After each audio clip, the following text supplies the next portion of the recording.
어, 제가 내일하고 모레는 새벽에 지방 출장이 있습니다. 요새 지방은행들도 많이 생각이 바뀌었는지 PB 분들 교육을 강화하고 있어서 요새 지방 출장 종종 가거든요.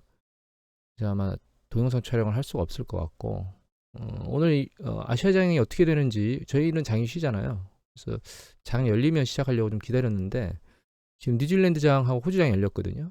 일단은 플러스로 시작은 했습니다. 그리고 선물 시장을 보면 미국장 선물 플러스로 움직이고 있고, 다만 여기 보면 지금 나스닥하고 스몰캡 쪽이 좀 작긴 한데 일단 플러스로 움직이고 있고, 그리고 니케이 지수 마이너스네요. 그 다음에 유럽장도 좀 마이너스로 움직이고 있습니다. 선물이 완전 개인 날은 아닌 것 같아요. 오늘 시장 움직임을 좀 봐야 될 것 같아요. 다만 그렇게 부정적이지 않은 거는 이 보면 이제 원자재 가격이나 이런 것들 구리하고 유가는 올라가고 있죠. 그죠? 채권 가격도 사차게 올라갔던 게 일단은 좀 진정 국면으로 내려와 있는 과정입니다. 한쪽 방향으로 모두 다 쏠려서 원자재 시장이나 채권 시장이나 주식 시장이나 뭐 혹은 달러 인덱스나 이런 것들이 불안정한 상황 쪽으로 움직이고 있지는 않고 혼재되어 있는 상황이라는 관점에서 놓고 보면 이제 지난주 상당히 난리를 쳤는데 좀 한호흡 가다듬은 상황으로 가는 거 아니야? 이런 생각을 하고는 있습니다. 다만 좀 안 좋은 거는 이 부분인데요. 이게 내려오다가 반등하고 그 다음에 제롬 파월 연준의장 얘기 때문에 내려왔다가 그 다음에 석유 천연가스 잠그면서 이걸로 끝나는 줄 알았는데 이게 반등하고 나서 그 다음에 제롬 파월 연준의장이 뭐 금리나 이런 쪽 때문에 연준 매파적 반응 같은 것 때문에 내려왔다가 또 최근에는 영국 정부 정책 발표 때문에 시장이 요동치고 또 흔들렸거든요. 이게 상당히 시장이 지금 불안정한 상황에 있다는 뜻입니다. 그래서 이거 좋은 건 아닙니다. 지금 안정화 국면에 들어간다고 해도 언제 뭔가 수면 위로 올라와서 시장을 언제 흔들릴지 모르는 이런 상황이라고 봐야 되기 때문에 좀 좋지 않은 상황이라고 이해를 하셔야 될 것 같아요. 다만 이게 지금 지난번에 보여드렸던 요거 죄송합니다. 이 캔들 차트가 그 파운드화인데 이제 USD를 기준 통화로 하나 그랬죠. 그래서 이 캔들 차트가 아래로 내려간다는 얘기는 달러 가치가 떨어지고 파운드화 가치가 올라간다는 뜻입니다. 이게 이제 파운드 가치가 급락해서 이거 들렸으니까 급락했죠. 난리를 치던 게 있었고 그 다음에 영국의 국채들이 그 뒤에 세차게 올라갔거든요. 이게 이제 영국 그러니까 영국이 이제 감세 조치하면서 난리를 치면서 무슨 일이 터져서 이런 일이 일어났는데 좀 이따 그 얘기는 하겠습니다. 이제 추세적으로는 안정화 국면을 거치고 있습니다. 국채도 가격이 조금씩 내려오고 있는 패턴을 보이고요. 이 검은색, 그러니까 회색은 1년 국채고 보라색 요게 이제 10년 국채인데요. 이제 정점 추세는 내려와서 안정화 국면으로 가고 있는 것처럼 보이는데 이건 추세를 좀 봐야 될 것 같아요. 하지만 일단 위기는 하나 넘기고 안정화 국면으로 가고 있는 것 같습니다. 지금 이게 이제 계속 봤던 환율인데 우리나라는 지금 안 좋아요. 대응이. 이게 파운드화거든요. 파운드화는 이제 약세를 보였다가 강세 측면으로 좀 일정 부분 많이 내려왔거든요. 그런데 여기 보시면 이 캔들 차트가 달러 인덱스입니다. 여기 이 연두색하고 같이 움직이죠. 유로화입니다. 연두색이 추세적으로 내려오고 있는데 우리나라 원달러 환율은 지금 추세적으로 내려오고 있지를 않아요. 다시 들려 올라오고 있거든요. 그래서 우리 외환당국이나 정부가 정신을 차리고 지금 이 부분을 지금 컨트롤해야 되는 상황에 와 있다고 지금 봐야 됩니다. 이거 우리나라 이거 C본즈에서 나오는 거거든요. 우리나라 5년 국채 CDS 프리미엄인데 한번 들렸다가 내려왔었는데 영국 파운드 난리치면서 한번 다시 들렸다가 다시 안정화면 내려와 있는 상태입니다. 이게 추세적으로 이렇게 올라가는 게 아니고 좀 내려와줘야 시장의 불안정성이 사라지게 될 건데 지금 뭐 한국은행이나 우리나라 경제부총리나 이런 사람들이 정신을 똑바로 차리고 액션을 취해야 될 때입니다. 정치판은 아주 개판으로 들어가고 있고 잘못하면 경제를 말아먹을 거라고 얘기를 드렸었는데 옛날에 생각한 대로 가는 것 같습니다. 여하튼 그리고 제가 계속 집중적으로 본 게 연준 인사는 속도 조절한다는 얘기가 나왔기 때문에 이건 이제 향후의 추세가 이렇게 좀 더 나오면 좋을 것 같다라는 생각에 보여드린 거고 최근에 파운드화 급등했거든요. 파운드화 수익률이 급등했거든요. 수익률이 10년 국채 수익률이 여기 보시면 LDI라는 단어가 나왔습니다. 이거 사실 저 처음 본 단어입니다. 이거 그래서 이게 도대체 뭔지를 지금 들여다봤는데 이게 문제를 추가적인 걸 야기할 수 있느냐 없느냐에 대한 부분이거든요. 근데 이 기사를 보면 이게 이고은 기자께서 9월 30일 날 올리신 거거든요. 영국하고 미국 연기금이 주요 전략이 부채 연계 투자 LDI로 가지고 했는데 이 내용의 설명만 보면 이해가 제대로 잘 안 돼요. 다만 이제 이 안에 내용을 보면 시장에서는 LDI 투자 비중이 큰 영미 연기금 중 일부가 마진콜 여파로 채무 불이행에 이를 가능성이 있다라고 얘기를 하고 있습니다. 그리고 여기 보시면 LDI를 3, 4파운드 투입해서 10파운드어치 레버리지 3배에서 2배? 근데 이 밑에 보면 4배의 레버리지다. 그러니까 연기금이 LDI 투자를 하는데 이 LDI 어떤 상품이 아니고요. 포트폴리오 운영하는 전략입니다. 레버리지를 4배로 급증시키거나 7배까지도 쓰고 있는 곳이 있다라고 얘기를 했는데 이렇게만 얘기해서 이게 시장의 불안정성이 상당히 크다라고 인지를 할 수 있는 그런 부분을 노출했어요. 이 기사에서. 그래서 개인적으로 사실 궁금증이 커졌죠. LDI 공포는 영국만 일이 아닌데 월스트리트저널은 1.8천억 달러 규모의 미국 기업 연금 중 기업연금, DB연금 말하는 겁니다. 이거 확정 기여연금, 확정 지급연금, DB연금 쪽에 LDI 투자에 대한 마진콜 노출이 되고 있다라고 얘기를 하고 있거든요. 그래서 여기 내용이 나오는데 영미 국채 금리가 급등하기 전만 해도 LDI 수익률이 양호한 편이었는데 영국 총리가 대규모 감세 정책을 펼치고 그로 인해서 영국 국채 수익률이 급등했죠. 가격이 급락한 겁니다. 그거에 따라 연기금들이 10억 파운드 규모의 마진콜을 받았고 이 마진콜을 받았는데 이걸 쉽게 손실을 주시면서 현금화할 수 있는 게 결과적으로는 국채죠. 그래서 국채를 집어 던지는 게 다시 국채 수익률을 끌어올렸다 이런 얘기들을 하고 있는 겁니다. 문제는 여기에 있는데요. 2008년도 글로벌 금융위기 시작됐는데 LDI 투자는 LDI 투자 전문 운영 인력들이 국채금융 급등을 처음 겪는 상황이기 때문에 대처가 쉽지 않을 것이라는 우려가 나온다. 이게 무슨 얘기냐면 글로벌 금융위기 이후로 이렇게 상당히 빠른 속도로 국채금리가 올라간 적이 없다는 거예요. 그걸 경험해보지 않았기 때문에 그 이전에 이걸 경험할 것이라고 예측하고 포트폴리오 운영을 안 했다는 뜻이기도 합니다. 그런 것들이 이 레버리지를 일으켜서 투자를 했는데 많은 레버리지를 일으켜서 이게 마진콜에 노출되게 되죠. 레버리지를 일으키면서 그 보증금이 일정 부분 들어가 있는데 그것을 더 넘어서 추가 마진콜이 요구될 수가 있으면 근데 그런 것들이 계속 작동할 수 있는 상황으로 점점 커질 수 있는 상황으로 될 수 있는 거 아니냐. 그래서 리먼 브라더스 파산 이것도 역시 이때는 크레딧 디폴트 수합으로 파산했거든요. 리먼 브라더스가 CDS 투자로 그 같은 얘기를 상황을 몰고 올 수 있다라고 하는 얘기예요. 그래서 사실 이 금융 구조가 저는 굉장히 궁금했고 기사를 좀 찾아봤더니 블랙락 얘기가 나오면 여기 레버리지 쓰는 건 확실히 맞는 얘기인 게 여기 보면 블랙락이 많은데 레버리지를 줄였다. 영국 그 연금에 몇몇 펀드 안에 위험이 있어서 레버리지 줄였다는 얘기가 나옵니다. 결과적으로 레버리지 액션이 있었다는 거는 이제 맞는 얘기인데 이거를 일정 부분 컨트롤 할 수 있는지 없는지는 모르겠어요. 근데 다만 여기 보면 이제 영국 정부가 채권 가격이 아래로 막 떨어지니까 그러니까 그 10세 그 지난 10년간 가장 크게 떨어지니까 그거에 따라서 언제 장관이 뭔가 얘기한 다음에 재무장관이 영국에 그래가지고 이거 간섭할 수밖에 없었다는 거예요. 중앙은행이.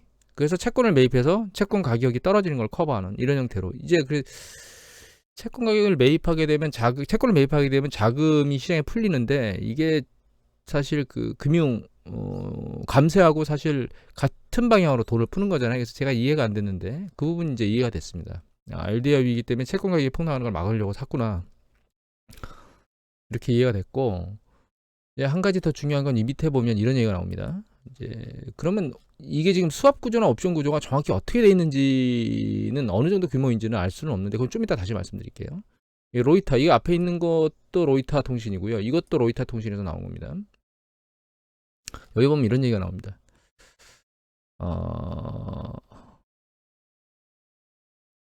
밑에 보면 이런 얘기가 나오거든요. 어디 헤드가 컨설팅 헤더가 이런 얘기를 합니다. 그가 조언을 했었는데 어떤 그 전략에 대해서 현금 보유를 그 200 베이시스 포인트 이게 2%입니다. 금리 2% 정도 오르는 것을 커버하는 정도의 현금을 보유하라 이렇게 얘기를 조언을 했었는데 1년간 수압 레이트 안에서 200bp 정도를 커버할 수 있는 걸 현금을 보유하라고 얘기를 했는데 30년 영국 국채 채권 수익률 수합이 여기 보시면 360% 360 bps 올랐답니다. 3.6%. 최근 며칠간 120bps가 올랐어요. 1.2%. 그러니까 이게 이렇게 저는 해석을 하고 있거든요.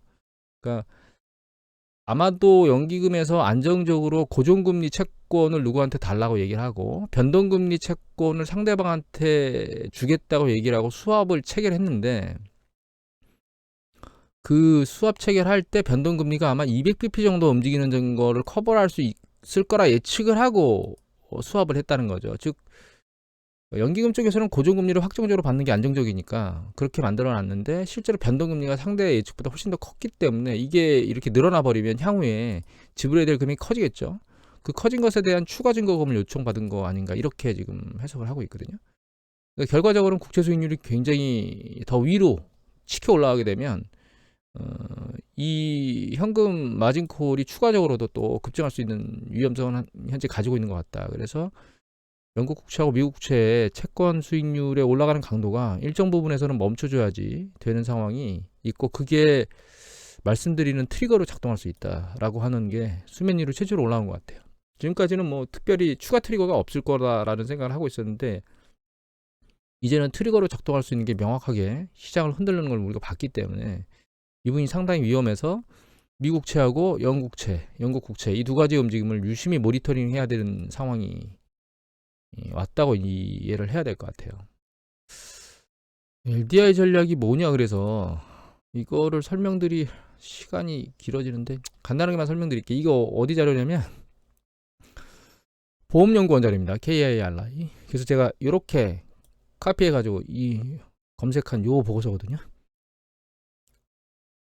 이것에 이 3장 보면 여러 가지 운영이 있는데 그냥 핵심적으로 보면 예전에는 연기금 포트폴리오 운영할 때 이렇게 운영했다는 거예요. 자산 중심으로 여기 보면 주식이 한 52%, 그 다음에 이게 채권이라고 생각하시면 됩니다. 채권이 한 29 이렇게 움직이고 현금 뭐 이런 것들, 그 다음에 부동산, 원자재 이렇게 움직였는데 LDI 포트폴리오의 일반적인 그러니까 그냥 예를 하나 들어보면 이게 채권 쪽이라고 생각하시면 됩니다. 채권, 주식, 원자재, 이제 이게 부동산, 이게 현금. 그러니까 채권 쪽의 포트폴리오가 상당히 많이 늘어난 거죠. 그런데 여기 보면 조금 어려운 얘기가 나오는데 이제 연금자산과 연금부채를 고려하여서 연금자산은 일반적으로 주식채권 등 좀 전에 보셨죠. 투자하고 그래서 시장과 이자율 리스크 모두 영향을 받는데 연금부채는 시가평가에 의해서 이자율 리스크 그러니까 금리 변동에만 노출이 되고 있다는 얘기예요. 여기서 연금부채가 잘 이해가 안 되실 건데 여기서 연금부채라고 하는 거는 미래에 연금 수급자들한테 연금을 줘야 될 돈들이 뭐 한 향후 70년 이렇게 있겠죠. 그걸 전부 다 현가에서 만드는 총 무게채가 연금부채예요. 그러니까 당장 발생하는 게 아니고 지속적으로 발생할 수 있는 것들에 대한 그 지불해야 될 돈을 현가로 다 해놓은 겁니다. 근데 얘가 이제 대부분 채권 쪽에 있으니까 채권 이자율이 변동하게 되면 나중에 줄 수 있는 여건의 규모들이 줄겠죠. 그래서 여기 뭐라고 나오냐면 연금부채는 할인율과 음의 관계를 가진다는 거예요. 그러니까 이게 무슨 얘기냐면 이자율이 올라가 버리면 오히려 연금부채는 안 좋아지고 줄어들고 그다음에 이자율이 내려가 버리면 이제 연금부채는 오히려 늘어나고 뭐 이런 패턴. 여하튼 그래서 이제 이 연금자산과 연금부채의 듀레이션 갭 이건 무슨 얘기냐면 보유하고 있는 연금자산이 있는데 그 줘야 될 돈과 이 듀레이션이니까 기간이라는 거거든요. 그러니까 당장 올해 뭔가 연금을 지불해야 되는 요 시기에 현금화해서 딱 그 균형을 맞춰가지고 줘야 되는 게 일치가 돼야 되는데 그 듀레이션 갭이 발생하면 그 듀레이션 갭이 발생하는 것에 대한 위험을 그 이자율 리스크를 옵션 선물 수합 등의 계약을 통해서 파생상품을 계약하는 거죠. 이걸 통해서 커버를 하는데 아마도 이 커버 계약을 할 때 레버리지 사용해서 하는 것 같습니다. 죄송합니다. 이게 또 심호흡 한번 했는데 그래서 아마 이거 레버리지를 할 때 요 선물 계약할 때 아마 레버리지를 했고 그러니까 효율성을 하기 위해서 레버리지를 했겠죠. 근데 그 레버리지를 하는 과정에 그 레버리지 강도를 그 베이시스 포인트 정도, 2% 정도 움직이는 걸로 하라고 했는데 그 이상 넘어가면서 그 나머지의 마진콜이 필요했고, 그게 이제 가장 팔기가 손쉬운 영국의 국채 길트를 팔고, 그게 영국 국채 채권 수익률을 급등화시키고 채권가격을 폭락시키는 걸 야기하니까 영국 영란은행이 들어와서 채권을 매집해 줌으로써 수익률 채권 가격을 안정화시키고, 그래서 채권 수익률 아래로 끌어내리는 이런 액션을 취했다, 이렇게 지금 해석을 하고 있습니다. 그래서 이미 좀 전에 말씀드렸지만 향후에 계속 영국 국채하고 미국 국채의 움직임의 패턴을 계속 모니터링을 해야 되는 상황이 와 있고요. CDS 프리미엄 죄송합니다. 이거 정말 지겹게 안 떨어지네요. 여하튼 CDS 프리미엄하고 요거를 모니터링 해야 되는 상황으로 계속 국채 수익률, 물론 환율도 모니터링을 해야 될 것 같고, 그래서 주식시장보다 이쪽이 훨씬 더 모니터링 해야 될 대상이 아닌가, 이런 생각을 하고 있습니다. 다만 미국 최근 이거 컨퍼런스 보드 심리지수거든요. 27일날 나왔는데 컨슈머 컨퍼런스 보드 2달 연속 올라오고 있습니다. 기대심리도 올라오고 있고요. 그 다음에 미시건 대학교 심리지수거든요. 이거 보면 8월 9월인데 이거 보시면 심리지수 올라가고 있고, 그 다음에 현재 상황도 긍정적으로 나오고 있고요. 8월에 9월도. 다만 기대심리는 상승하지 않았습니다. 이 심리지수 좀 괜찮게 움직이는 것 같고요. 이거는 애틀란타 연준에서 발표하는 GDP 나오거든요. 이게 최근에 아래로 내려갔었는데 위로 급격하게 올라왔습니다. 최근 지표 발표를 반영해서 3분기 보고를 뽑아봤더니 GDP 성장률이 이렇게 위로 탕 튀어 올라왔습니다. 아래로 붙었었거든요. 그리고 세인트루이스도 같이 뽑는 게 있거든요. 좀 전에 봤던 게 GDP 나오고 이게 세인트루이스인데, 최근 보면 이제 추세가 이게 아랍방으로 두 개 다 붙었었는데 최종적으로는 약간 들리고 있는 패턴으로 보이고 있습니다. 그래서 둘 다 1%가 넘는 3분기 GDP 성장률, 실질 GDP 성장률을 예측하고 있거든요. 그래서 일단 미국 경제가 3분기에 문제가 있을 것이다라고 하는 거는 그렇게 보이지는 않고 있고, 다만 주식시장이 미래를 반영하기 때문에 약세를, 이게 뭐 주식시장에 영향을 미쳐서 주식을 들어올리겠다 이렇게 보고 있는 건 아니고요. 하락 강도를 세차게 GDP와 관련된 이슈 때문에 내려가진 않을 거고, 하락 압력에 대해서는 일정 부분 작동할 수도 있겠다, 이런 생각을 하고 있다는 겁니다. 마지막으로 제가 아까 우리나라 그 환율 얘기를 해드렸잖아요. 이 환율 방어가 잘 안 되면 이 CDS 프리미엄이 계속 올라가거든요. 이 방어를 좀 잘 정신 차리고 좀 해줘야 되는 상황이 지금 발생하고 있고, 지금 정부에서는 누가 옳고 그름을 따지는 게 중요한 게 아니고 빨리 무엇인가 수습해가지고 우리나라 금융시장 상황을 좀 잘 커버하는 쪽으로 움직여야 되거든요.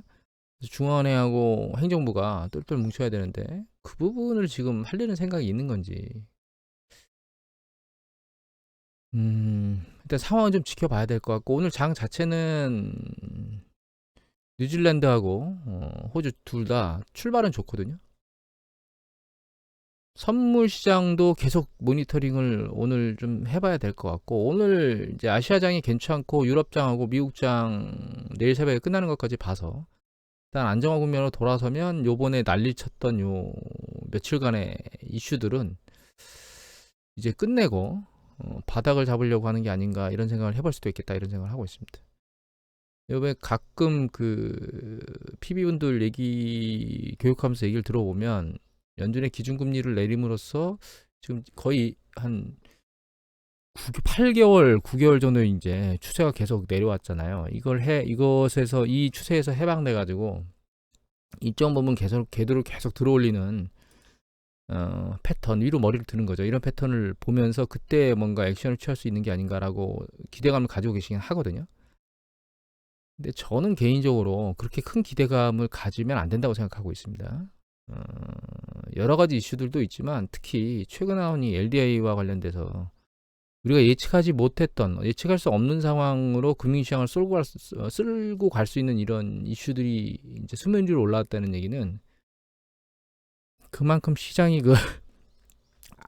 불확실한 상황으로 갔다는 뜻이거든요. 물론 이제 국채 수익률이 잡히고 그러면 이거는 위험한 요소는 아니겠지만 중요한 거는 이런 골마 터진 부분이 한쪽 영역만 있는 건 아닙니다. 그러니까 우리가 알지 못하는 그런 일들이 나중에 또 수면 위로 올라오는 그런 현상들이 발생하는 게 일반적으로 경기가 정점에서 수축 국면으로 넘어갈 때 발생하는 현상들이거든요.